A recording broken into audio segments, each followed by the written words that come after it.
Akhil Raj and the Power Belt Part 3 The Mind Test. Dark void மறைந்த பிறகு நகரம் வெளிப்படையாக அமைதியாக இருந்தது.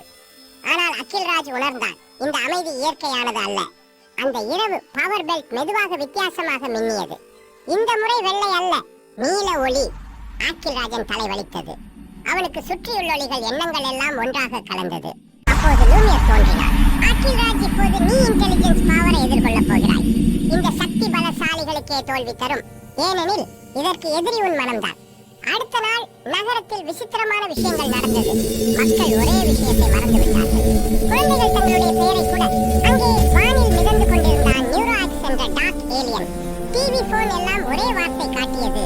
ஓபி பவர் பெல்ட் எச்சரித்தது. Mental threat detected. Akhil Raj நகர மையத்திற்கு சென்றான். அவன் கண்களில் நீல ஒளி. அவனுடைய குரல் எல்லாருடைய மனத்துக்குள்ளும் கேட்டது. யோசிக்காதே, கீழ்ப்படி. அகில் ராஜன் மனமும் சிக்கிக் கொண்டது. பவர் பெல்ட்டை அவன் தொட முயன்றான். ஆனால் அவன் கை நடுங்கியது. லுமியோரின் குரல் அவனுக்குள் கேட்டது. சக்தி உனக்கு உதவாது, உன் அறிவே உன்னை காப்பாற்றும். அகில் ராஜ் கண்களை மூடினான். அவன் நினைத்தான், அப்பா அம்மா நகர மக்கள் அவன் காப்பாற்றிய தருணங்கள். அவன் மெதுவாக சொன்னான், பெல்ட் மைண்ட் மோட். ஒரு அமைதியான நீல ஒளி அவனை சூழ்ந்தது. அகில் ராஜ் மென்டலிஸ்ட் என்ற இன்டெலிஜென்ஸ் ஏலியனா மாறினான். அவனுடைய கண்கள் ஒளிர்ந்தது. உலகம் அவனுக்கு ஒரு வரைபடம் போல தெரிந்தது. நியூராக்ஸ் மணாலைகளை அனுப்பினான். ஆனால் அகில் ராஜ் அவற்றை புரிந்து திருப்பி அனுப்பினான். ஒரே நொடியில் நியூராக்ஸ் தன் சக்தியில் சிக்கிக் கொண்டான்.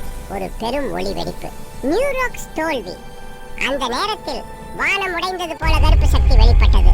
டார்க் வாய்டன் குரல், நீ இப்போது புரிந்து கொண்டாய் அகில் ராஜ். பெல்ட்டின் சக்தி ஏலியன்களில் இல்லை, அது உன் எண்ணங்களிலும் தேர்வுகளிலும் இருக்கிறது. லூமியோர் அகில் ராஜை பார்த்து சொன்னான், இன்று நீ உன் அறிவை கோபம் இல்லாமல் பயன்படுத்தினாய். இப்போது பெல்ட் உன்னை முழுமையாக ஏற்றுக்கொண்டது. பவர் பெல்ட் முதன் முறையாக புதிய சின்னம் காட்டியது. Ultimate mode locked. Akhil Raj வானத்தை பார்த்தான்.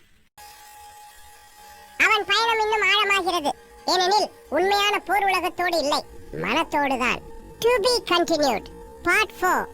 இந்த கதையை பிடிச்சிருந்தா ஒரு லைக் கொடுங்க. சப்ஸ்கிரைப் பண்ணிட்டீங்கன்னா ரொம்ப சந்தோஷம்.